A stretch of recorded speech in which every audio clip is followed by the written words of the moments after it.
একজন ফেরেশতা সুসংবাদ দিতে থাকে। প্রথম জান্নাতের সামন থেকে একজন ফেরেশতা এলান করে, একজন ফেরেশতা ঘোষণা করতে থাকে, আজকের ওই রাত্রিতে যেই ব্যক্তি রুকু করবে তার জন্য সুসংবাদ। দ্বিতীয় দরওয়াজার আরেকজন ফেরেশতা এলান করে, আরেকজন ফেরেশতা ঘোষণা করে, আজকের ওই রাত্রে যেই ব্যক্তি সিজদা করবে তার জন্য সুসংবাদ। তৃতীয় জান্নাতের সামন থেকে আরেকজন ফেরেশতা দাঁড়াইয়া এলান করে, আজকের ওই রাত্রিতে যেই ব্যক্তি আমার কাছে দোয়া করবে তার জন্য সুসংবাদ। চতুর্থ জান্নাতের সামন থেকে একজন ফেরেশতা দাঁড়াইয়া এলান করে, আজকের ওই রাত্রিতে যেই ব্যক্তি জিকির করবে তার জন্য সুসংবাদ। পঞ্চম জান্নাতের সামন থেকে একজন ফেরেশতা দাঁড়াইয়া এলান করে ঘোষণা করতে থাকে, আজকে যদি ওই রাত্রিতে আমি আল্লাহর ভয়ে যদি কেউ কান্নাকাটি করে তার জন্য সুসংবাদ। 6 নম্বর জান্নাতের সামন থেকে একজন ফেরেশতা দাঁড়াইয়া ঘোষণা করে এলান করে, ও মুসলমান বান্দা বান্দিরা, আজকে তোদের জন্য সুসংবাদ। জোরে বলুন সুবহানাল্লাহ। আরে মুসলমান, সপ্তম জান্নাতের সামন থেকে একজন ফেরেশতা দাঁড়াইয়া এলান করে, একজন ফেরেশতা ঘোষণা করে, আজকে যদি কেউ প্রার্থনা করো তাহলে তুমি প্রার্থনা করো, তোমার প্রার্থনা মঞ্জুর করা হবে, তোমার জন্য সুসংবাদ। 8 নম্বর জান্নাতের সামন থেকে একজন ফেরেশতা দাঁড়াইয়া এলান করে, আজকে যদি কেউ আবেদন করো, তুমি আবেদন করতে পারো, তোমার আবেদন মঞ্জুর করা হবে, তোমার জন্য সুসংবাদ। রাসূল বলেন, আমি জিবরাইলকে জিজ্ঞাসা করলাম, ও জিবরাইল, ওই 8টা জান্নাত কতক্ষণ পর্যন্ত খোলা থাকবে? জিবরাইল বলেন, নবী গো, সূর্য ডুবার পর থেকে সুবহে সাদিক পর্যন্ত শবে বরাতের রাত্রিতে 8টা জান্নাত খোলা থাকে, আর এই 8টা জান্নাত থেকে আহ্বান করতে থাকে। সুবহানাল্লাহ। অসংখ্য অগণিত নিয়ামত কিন্তু আল্লাহ আমাদেরকে দান করছেন, কিন্তু এরপর আমরা আল্লাহর নিয়ামত পাওয়ার পর আমরা নিমক হারামি করি, নিয়ামতের শুকর আদায় করি না। বেশি দূর যাওয়ার দরকার নেই, আপনি যদি আপনার বডির দিকে তাকান দেখবেন কত নিয়ামত আল্লাহ দান করছেন। আজকে যদি আপনার হাতে কাজ না করে তাহলে বোঝা যায় হাতের কদর, পায়ে যদি কাজ না করে বোঝা যায় পায়ের কদর, চোখে যদি কাজ না করে তাহলে বোঝা যায় চোখের কদর। কিন্তু এত নিয়ামত দেওয়ার পর আমরা নিমক হারামি করি, শুকরিয়া আদায় করি না। এজন্য মুসলমান হর হালতে সব সময় আল্লাহর শুকরিয়া আদায় করবেন। সকলে আওয়াজ দিয়ে আবার পড়ি আলহামদুলিল্লাহ। আসুন আমি আপনাদের খেদমতে কোরআন থেকে কয়েকখানা আয়াতে কারিমা তেলাওয়াত করেছি, নবীজির অসংখ্য হাদিস থেকে একখানা হাদিসের অংশ তেলাওয়াত করেছি। তেলাওয়াতকৃত আয়াত এবং হাদিসকে সামনে রাইখা অল্প সময় আপনাদেরকে নিয়ে একটু মুযাকারা করব ইনশাআল্লাহ।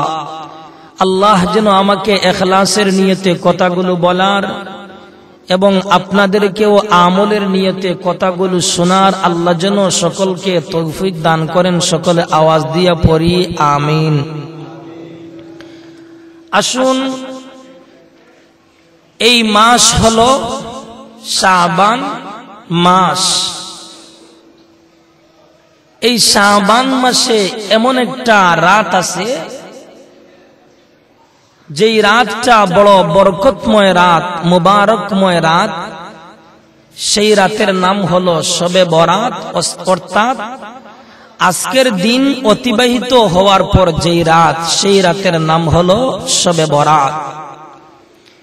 এজন্য বর্তমান মাস চলতেছে শাবান মাস, আর এই শাবান মাস হলো রমজান মাসের সূচনা। শাবান মাস হলো রমজান মাসের সূচনা। এজন্য আল্লাহর রাসূল বলেন উহসু হিলালা শাবানা লিরমাদান। নবীজি বলেন তোমরা রমজান মাসের হিসাবটা সঠিকভাবে বাহির করার জন্য শাবান মাসের চাঁদের হিসাব রাখিও। রাসূল বলেন তোমরা রমজান মাসের হিসাবটা সুন্দরভাবে বাহির করার জন্য শাবান মাসের চাঁদের হিসাব রাখিও। আমার ভাই, আল্লাহর রাসূল শাবান মাসের ব্যাপারে যত বেশি লক্ষ্য রাখতেন, যত বেশি খেয়াল করতেন, অন্য কোন মাসের ব্যাপারে নবীজি এত বেশি খেয়াল করতেন না, এত বেশি লক্ষ্য রাখতেন না, যত বেশি নবীজি খেয়াল করতেন, লক্ষ্য রাখতেন শাবান মাসের ব্যাপারে। নবীজি সব সময় শাবান মাসের খেয়াল রাখতেন, লক্ষ্য রাখতেন। বর্তমান যে মাস চলতেছে এই মাসের, এজন্য রাসূল বলেন শাবানু শাহরি ওয়া রমাদানু শাহরুল্লাহ। রাসূল বলেন শাবান মাস হলো আমার মাস, আর রমজান মাস হলো আল্লাহর মাস। জুরে কন্না সুবহানাল্লাহ। এই যে মাস অতিবাহিত হইতেছে যাইতেছে, নবীজি বলেন এই মাস হলো আমার মাস। শাবানু শাহরি ওয়া রমাদানু শাহরুল্লাহ। আর সামনে যে মাস আসছে সেই মাস হলো কোরআন নাজিলের মাস, আল্লাহর মাস। জুরে কন্না সুবহানাল্লাহ। এই মাসে শাবান মাসে এমন একটা রাত আছে, এমন একটা মুবারকময় রাত আছে, যেই রাতের নাম হলো শবে বরাত। সুবহানাল্লাহ। অর্থাৎ আজকের দিন অতিবাহিত হওয়ার পর যে রাত, এই রাত হলো শবে বরাতের রাত। শবে বরাতের রাত এমন একটা রাত, রাসূল বলেন মা মিন লাইলাতিন বা'দা লাইলাতিল কদরি আফদালু মিন লাইলাতিন নিসফি মিন শাবান। শবে কদরের রাতের পর সবচেয়ে উত্তম রাত হলো, উত্তম রজনী হলো শবে বরাতের রাত। জুরে কন্না সুবহানাল্লাহ। এবার আসুন, এই শবে বরাত সব শব্দটি হলো ফার্সি শব্দ, যার অর্থ হলো রাত বা রজনী।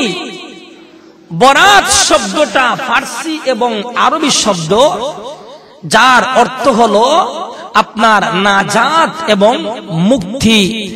দুইটা শব্দ যদি একত্রিত করেন তাহলে হবে শবে বরাত, উত্তর হবে নাজাতের রাত, মুক্তির রাত। জুরে কন্না সুবহানাল্লাহ।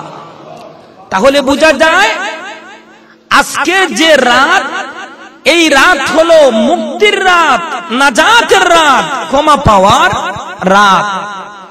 কোরআনের পরিভাষায় যেই রাতটাকে লাইলাতুম মুবারাকা বলা হয়, আর হাদিসের পরিভাষায় যেই রাতটাকে লাইলাতুন নিসফি মিন শাবান বলা হয়। কোরআনের পরিভাষায় বলা হয় লাইলাতুম মুবারাকা, আর হাদিসের পরিভাষায় বলা হয় লাইলাতুন নিসফি মিন শাবান। অর্থাৎ আজকের যেই রাত, সেই রাতকে বলা হয় লাইলাতুম মুবারাকা, সেই রাতকে বলা হয় লাইলাতুন নিসফি মিন শাবান। সুবহানাল্লাহ। আমার ভাইরা, এবার আসুন, ইবাদতের জন্য রাতই উত্তম না দিন উত্তম, কোনটা উত্তম? বুজুর্গানে দ্বীনের বর্ণনা অনুযায়ী বোঝা যায় ইবাদতের জন্য রাতই উপযোগী বা উত্তম সময় ইবাদতের জন্য। এর কয়েকটা কারণ আছে। ইবাদতের জন্য যে রাত উত্তম, এর কয়েকটা কারণ আছে। এর ভিতরে একটা কারণ হলো আল্লাহ যখন লাউহে মাহফুজ হতে কোরআনুল মাজিদ, লাউহে মাহফুজ হতে দুনিয়ার আসমানে রাতেই কিন্তু নাজিল করছেন, দিনে নয়। জুরে কন্না সুবহানাল্লাহ।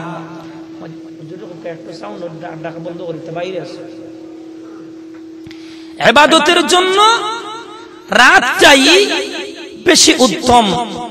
আরেকটা কারণ হলো আল্লাহ পাক রব্বুল আলামিনের তাজাল্লিয়ত প্রকাশ পায় রাতে, দিনও না। এজন্য হাদিসের পরিভাষায়, হাদিসের ভিতরে পাওয়া যায় আল্লাহ পাক রব্বুল আলামিন প্রতিদিন রাতের শেষ অংশে দুনিয়ায় আসমানে আসেন, আইসা অবতরণ করেন, অবতরণ হইয়া বান্দাদেরকে ডাকেন রাতে, দিনে নয়। সুবহানাল্লাহ। ইবাদতের জন্য রাতই উত্তম। এর আরেকটা কারণ হলো আল্লাহর রাসূল যখন মেরাজে গিয়েছিলেন, সশরীরে নবীজির মেরাজ যে হয়েছিল, এই মেরাজের ঘটনা ঘটেছিল রাতেই, দিনে নয়। জোরে কন্না সুবহানাল্লাহ। ইবাদতের জন্য রাতই উত্তম। রাত এমন একটা উত্তম রাত, যেই রাতটা হাজার রাতের চেয়েও আরো দামি, হাজার রাতের চেয়েও কিন্তু আরো উত্তম রাত। কিন্তু এমন কোন দিন নাই যে দিনটা হাজার দিনের চেয়েও আরো উত্তম দিন। এমন কোন দিন নাই, এমন কোন রাত আছে যেই রাতটা হাজার রাতের চেয়েও আরো উত্তম। এজন্য ইবাদতের জন্য রাত্রিটাই উত্তম। জোরে কন্না সুবহানাল্লাহ। এজন্য ভাই, আজকের যেই রাত, এই রাত হলো মুবারক রাত, বরকতময় রাত। এই রাতের বরকত হাসিল করার জন্য আমার নবীজি হাদিসের ভিতরে নবীজি বর্ণনা করছেন। আল্লাহর রাসূল বলেন, ইযা কানাত লাইলাতুন নিসফে মিন শাবান ফাকুমু লাইলাহা ওয়াসুমু ইয়াওমাহা ফাইন্নাল্লাহা তাআলা ইয়ানজিলু ফিহা লিগুরুবিশ শামসি ইলাস সামাইদ দুনিয়া ফায়াকুলু আলা মিন মুস্তাগফিরিন ফাআগফিরা লাহু আলা মুস্তারজিকিন ফাআরযুকা আলা মুবতালান ফাউআফি আলা কাযা হাত্তা ইয়াতলুআল ফাজর। আল্লাহ রাসূল বলেন, উম্মতেরা, যখন শাবান মাসের 14 তারিখ দিবাগত রাত তোমাদের সামনে চলে আসবে, তোমরা ইবাদতের উদ্দেশ্যে রাত্রি জাগরণ করো। শুধু তা নয়, এর পরের দিন তোমরা রোজা রাখো। কারণ এই রাতের সূর্যটা ডুবার সঙ্গে সঙ্গে আমার আল্লাহ দুনিয়ার আসমানে চলে আসেন। আমার আল্লাহ দুনিয়ার আসমানে আইসা আমার আল্লাহ ঘোষণা করতে থাকেন, আমার আল্লাহ ডাকতে থাকেন, আসুনি ক্ষমা চানেওয়ালা ব্যক্তি, আমার কাছে ক্ষমা চাও, আমি আল্লাহ তোমাদেরকে ক্ষমা কইরা দেব। আসুনি কোন মাফি চানেওয়ালা ব্যক্তি, আমার কাছে মাফ চাও, আমি আল্লাহ তোমাদেরকে মাফ কইরা দেব। আসুনি কোন রিজিক চানেওয়ালা ব্যক্তি, আমার কাছে রিজিক চাও, আমি আল্লাহ তোমাদের রিজিকের ব্যবস্থা কইরা দেব। আসনি কোন মুসিবত ওয়ালা ব্যক্তি, আমার কাছে চাও, আমি আল্লাহ তোমাদেরকে মুসিবত থেকে উদ্ধার কইরা দেব। রাসূল বলেন, আমার আল্লাহ এইভাবে সুবহে সাদিক পর্যন্ত হাত্তা ইয়াতুলু আল ফজর, ফজর পর্যন্ত আমার আল্লাহ এইভাবে দুনিয়ার আসমানে আইসা মহান আল্লাহ ঘোষণা করতে থাকেন। জোরে কন্না সুবহানাল্লাহ। এজন্য মুসলমান এই শাবান মাসের 14 তারিখ দিবাগত রাত, অর্থাৎ আজকের যে রাতটা, এই রাতটা বড় মুবারকময় রাত, এই রাতটা বড় বরকতময় রাত।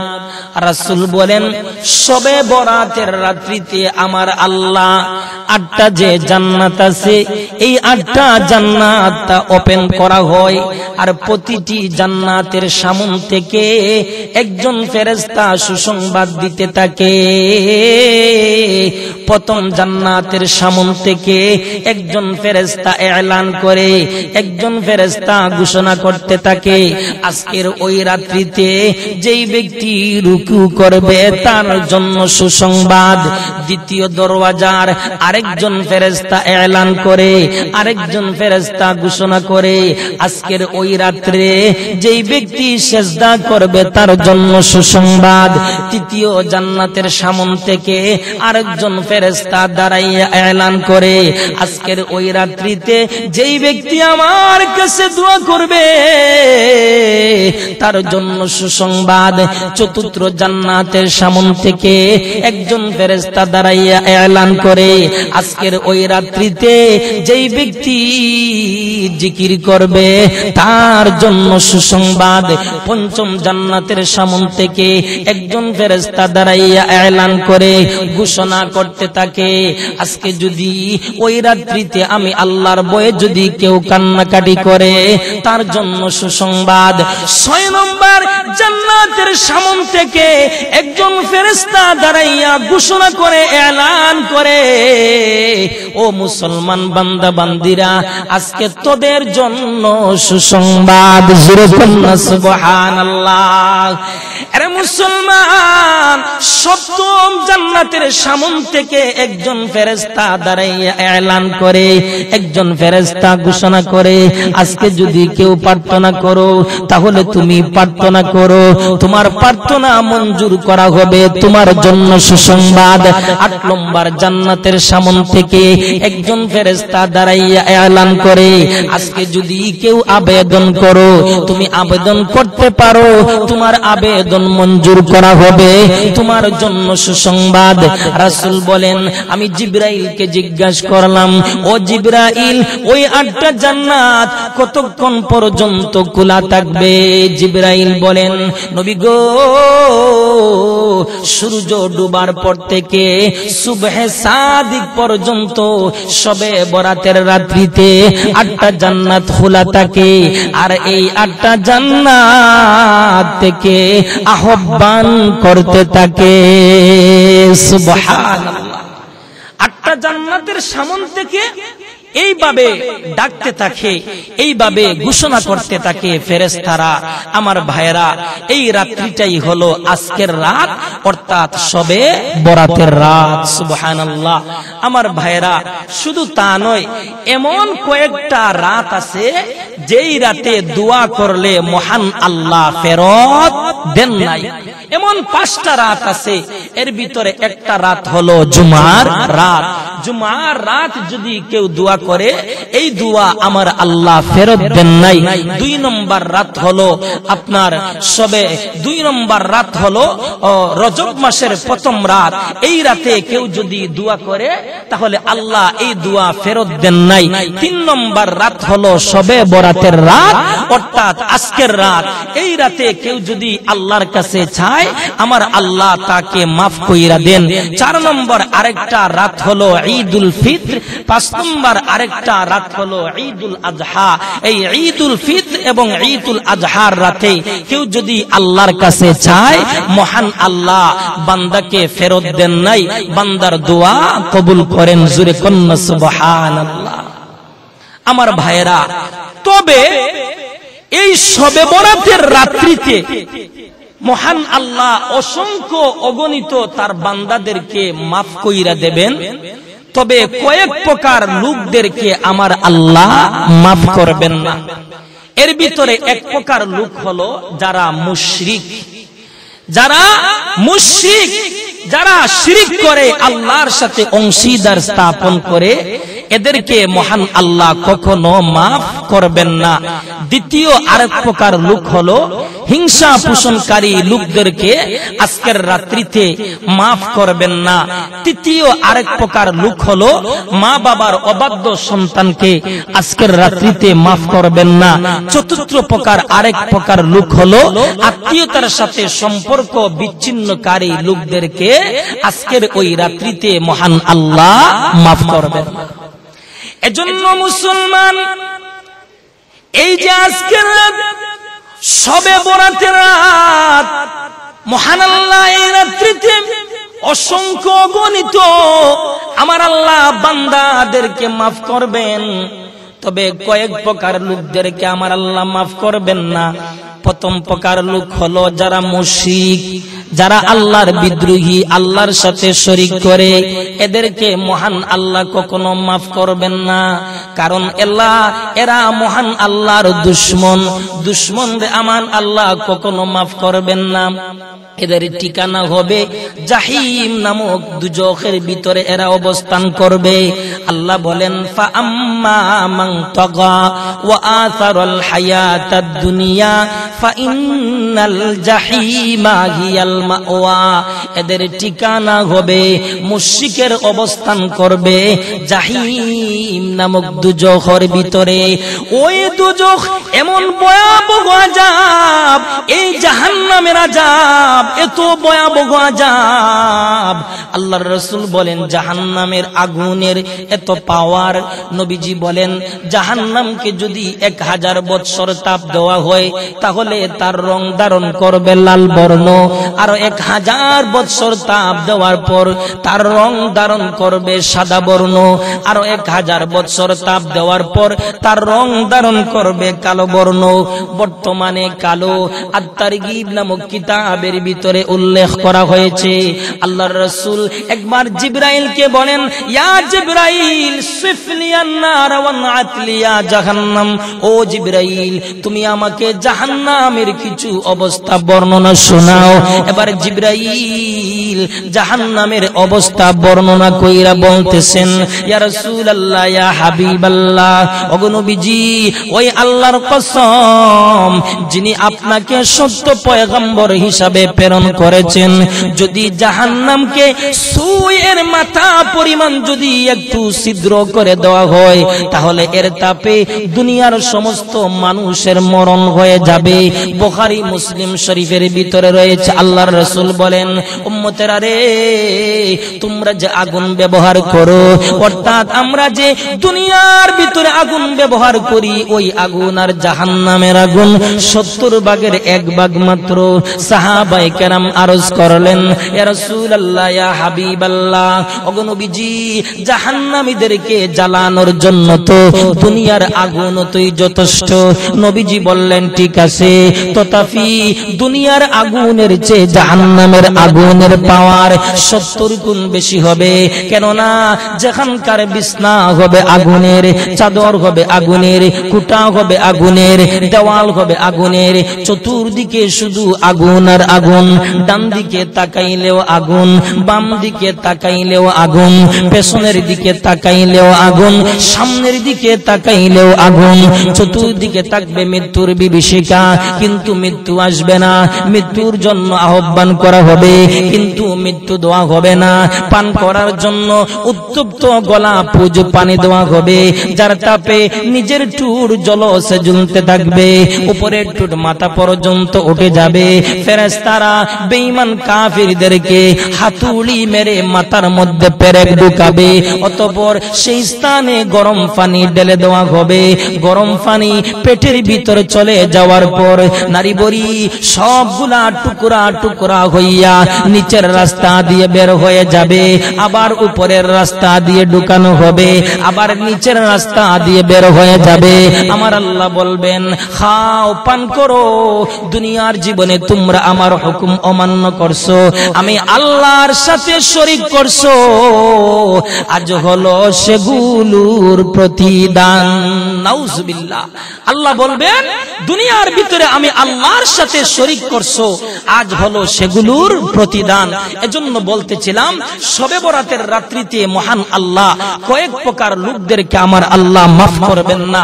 এর ভিতরে এক প্রকার লোক হলো আপনার মুশরিককে আমার আল্লাহ কখনো মাফ করবেন না। দ্বিতীয় প্রকার লোক হলো হিংসা পোষণকারী লোকদেরকে আমার আল্লাহ শবে বরাতের রাত্রিতে মহান আল্লাহ মাফ করবেন না। হিংসা বলা হয় অন্যের উন্নতি দেখা সহ্য না হওয়া। হিংসার কয়েকটা পর্যায় আছে, এর ভিতরে এক প্রকার হিংসা হলো যে আরেকজনের উন্নতি দেখা তুমি মনে মনে অস্তিত্ব বোধ করা এবং মুখে প্রকাশিত না করা। এরকম হিংসার দ্বারা গুনাহ হয় না, তবে এরকম না করাটাই ভালো।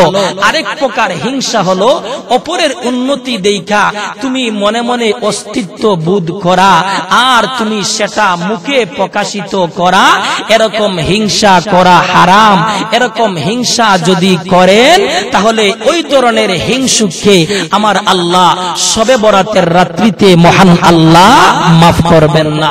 আমার ভাইয়েরা, শুধু তা নয়, কিতাবের ভিতরে পাওয়া যায় আল্লাহর এক বান্দা তার প্রতিবেশীর সাথে সব সময় হিংসা করত, চিন্তা করত আমার প্রতিবেশীর যদি একটা জিনিস হয়ে যায়, মুহূর্তের ভিতরে যদি আমার দুইটা জিনিস হয়ে যায় তাহলে কতই না ভালো হইতো, সে আর আমার উপরে উঠতে পারতো না। এবার ওই লোকটা একদিন হযরত আল্লাহর পয়গম্বর খিজির আলাইহিস সালাতু ওয়াস সালামের সাথে সাক্ষাৎ হয়ে যায়। খিজির পয়গম্বরকে বলতেছেন, ও খিজির পয়গম্বর, আপনি আমার জন্য একটা দোয়া করুন। আমার প্রতিবেশীর যদি কোনো একটা জিনিস যদি হয়ে যায়, মুহূর্তের ভিতরে আমার যেন দুইটা জিনিস হয়ে যায়। খিজির পয়গম্বর দোয়া করলেন, খিজির পয়গম্বর দোয়া করলেন, আমার আল্লাহ খিজির পয়গম্বরের দোয়া কবুল করলেন। এবার খিজির পয়গম্বর চইলা গেছে। এবার কিছুদিন পর তার প্রতিবেশীর একটা গাড়ি হয়েছে, মুহূর্তের ভিতরে তার দুইটা গাড়ি হয়েছে। আরো কিছুদিন পর প্রতিবেশীর 1 বিঘা জমি হয়েছে, মুহূর্তের ভিতরে তার 2 বিঘা জমি হয়েছে। এবার মনে মনে চিন্তা করছে, খিজির পয়গম্বর দোয়া করছেন, আমার আল্লাহ দোয়া কবুল করছেন, আর আমার চিন্তার কোনো কারণ নাই, টেনশনের কোনো কারণ নাই। এবার আরো কিছুদিন পর তার প্রতিবেশীর একটা চোখ অন্ধ হয়ে গেছে, মুহূর্তের ভিতরেই তার 2টা চোখ অন্ধ হয়ে গেছে। এবার চিন্তা করলো, আহারে আমি কি করলাম, হিংসার পরিণাম তো এরকমই। এবার খিজির পয়গম্বর আসলেন, আয়েশা বলতেছেন, ওরে বান্দা, তোমার প্রতিবেশীর চাইতে তুমি তো দ্বিগুণ পাইতেছো। এবার আল্লাহর বান্দা বলতেছে, বলে হ্যাঁ পাইতেছি, কিন্তু আমার যে দুটা চোখ অন্ধ হয়ে গেছে। খিজির পয়গম্বর বলেন, হিংসার পরিণাম কিন্তু এরকমই। খিজির পয়গম্বর বলেন, ওরে বান্দা, তুমি আরো সামনের দিকে যাও, আরো অনেক কিছু দেখতে পারবা। এই বইলা খিজির পয়গম্বর চইলা গেছে। এবার নষ্ট হয়ে গেছে, মুহূর্তের ভিতরে তার দুটা হাত নষ্ট হয়ে গেছে। আরো কিছুদিন পর তার প্রতিবেশীর একটা পা নষ্ট হয়ে গেছে, মুহূর্তের ভিতরে তার দুটা পা নষ্ট হয়ে গেছে। আমার ভাইয়েরা, হিংসার নির্মম পরিণাম পরিমাণ এরকমই, যার কারণে তরবারির মতো বারবার তার জীবনের ভিতরে এইভাবে বারবার আঘাত করতেছে। এজন্য ভাই হিংসা করবেন না, হিংসা করবেন পরিমাণ পরিণাম এরকমই হবে, ভয়াবহ অবস্থা হবে। এজন্য হিংসা করবেন না। আমাদের সমাজের ভিতরে অনেক আল্লাহর বান্দা বান্দি আছে, দেখবেন একজন মানুষ যদি কিছুটা যদি উন্নতি হয়ে যায়, একটু যদি লাভবান হয়ে যায়, অথবা সম্পদ যদি হয়ে যায়, তখন আমরা কি করি? তার সম্পদটা নষ্ট করার জন্য বিভিন্ন ভাবে চেষ্টা করি। অথবা ভালো একটা যদি চেয়ারে বসা যায়, ভালো একটা চাকরির যদি ব্যবস্থা হয়ে যায়, তখন আমরা কি করি? তাকে চাকরি থেকে বরখাস্ত করার জন্য, চেয়ার থেকে নামানোর জন্য যদি প্রয়োজন হয় পকেটের টাকাটা দিয়া পর্যন্ত আমরা চেষ্টা করি। এরকম লোক আমাদের সমাজের ভিতরে অনেক আছে। এজন্য এরকম লোককে মহান আল্লাহ শবে বরাতের রাত্রিতে আমার আল্লাহ মাফ করবেন না।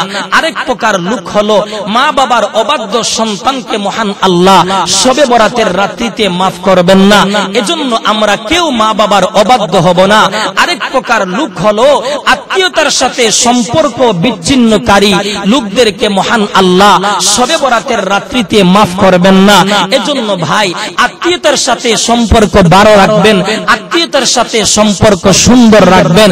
আমার ভাইরা, এই চার প্রকার লোকদেরকে মহান আল্লাহ শবে বরাতের রাত্রিতে মহান আল্লাহ মাফ করবেন না।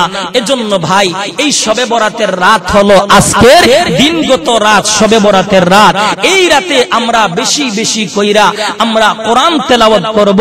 এই রাতে নির্দিষ্ট কোনো নামাজ নাই, নির্দিষ্ট কোনো আমল নাই। শবে বরাতের আলাদা কোনো নামাজ নাই, আলাদা কোনো আমলও নাই। তবে বেশি বেশি কইরা এই শবে বরাতের রাত্রিতে নফল নামাজ পড়বেন, বেশি বেশি কইরা কোরআন তেলাওয়াত করবেন, বেশি বেশি কইরা জিকির আজকার করবেন, বেশি বেশি কইরা তাওবা ইস্তিগফার করবেন, বেশি বেশি কইরা পড়বেন আস্তাগফিরুল্লাহ আস্তাগফিরুল্লাহ, আলহামদুলিল্লাহ আলহামদুলিল্লাহ, সুবহানাল্লাহ সুবহানাল্লাহ, আল্লাহু আকবার আল্লাহু আকবার, লা ইলাহা ইল্লাল্লাহু মুহাম্মাদুর রাসূলুল্লাহ। এইভাবে এই তাসবিহগুলা আমরা বেশি বেশি পড়ার চেষ্টা করব। আল্লাহ পাক রব্বুল আলামিন আমাদের সকলকে আজকের রাত্রিতে বেশি বেশি কইরা আল্লাহর গোলামি করার, আল্লাহর জিকির আজকার করার, তাওবা ইস্তিগফার করার সকলকে যেন আল্লাহ তৌফিক দান করেন।